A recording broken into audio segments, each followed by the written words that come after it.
همیشه قوی باشی و قلدر این تکنیک رو یاد بگیری که بهت یاد نمیدن. اوکی؟ شایدم بلد نیستم. زمانی که یقه رو میگیره، معمولا یقه رو کجا میگیرن اینجا. شما باید سعی بکنید یقه رو از بالاتر بگیرید. علت با هم فشار میاریم به سمت زمین. بریم بیا بالا. علت چیه؟ یکی اینکه پیراهن من کشیه، تیشرتم کشیه. حالا این مهم نیست. نه. زمانی که ما با هم میایم پایین، عضلات کمر من، عضلات زوزنقی چیکار میکنه؟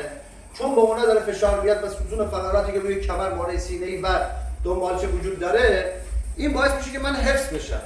اما زمانی که من میام بالا رو میگیرم، مهرای گردن و عضلات گردن چون ضعیفه مجبور میکنه که فرد بیاد زمین. حالا که یقه رو با هم بگیریم میاد زمین، اینجا میتونم با فشار روی صورت و بینی فرد رو زمین گیر کنم. یه نقطه بهت گفتم طلایی، کامل نظری دیگه نمیگه. این من باشه.